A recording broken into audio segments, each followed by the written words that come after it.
On the Fringe with Dan Radio Style. Hope everybody out there is having themselves a great day. Well, I just wanted to do a quick video to kind of explain to people what happened. I didn't want to necessarily waste a video on, substance because a lot of people probably don't care. But those of you that do, I appreciate it. First off, I got a bunch of emails from you guys. It's so beautiful. It's just wonderful to know that I was actually missed.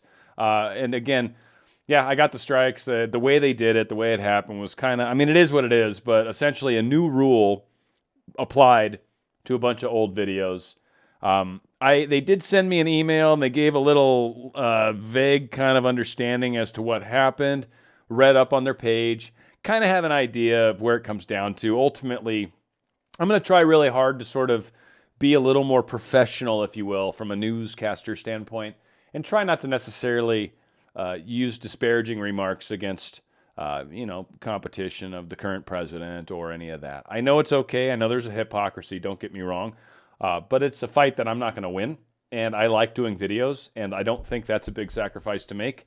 I do feel it's a form of censorship. No question about it. But again, it's a fight that I can't make. And I think things are happening behind the scenes. And ultimately, I think the message is what is important. Again, I just wanted to say thank you to all you guys. I was on BitChute. If you guys want to get over there and check it out, it's on the Fringe. It's the channel name. I was actually surprised that the channel grew as much as it did over there.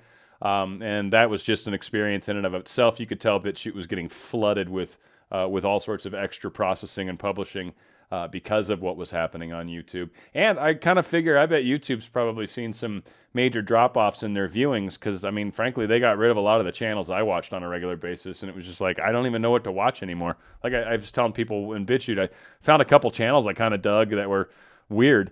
And I kind of watched a couple of those, and then it was like, all right, well, that's that. And so I just found myself not really watching those things. I was reading more news, and yeah, so it played out the way it did. So again, want to thank you guys. You guys are awesome. Continuing the work. I'm going to do my best to stay within the rules.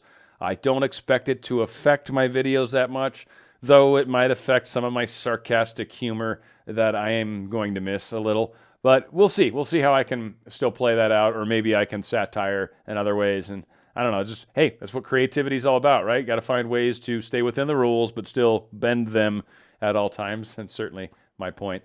And again, some of this too is just stuff I learned in radio. Just simply, there's things you don't do professionally. It doesn't seem to be even, again, on both sides. Like one side really seems to be able to say whatever they want, make fun of whoever they want, call whoever they want names. It doesn't seem to matter. But the other side, yeah, we got to play by some rules right now. We're in timeout. We're sitting in the corner. And we'll see how this plays out. But thank you guys. More videos coming. So glad you guys stuck with me and glad you're back. Thank you so much. On the Fringe with Dan Radio Style.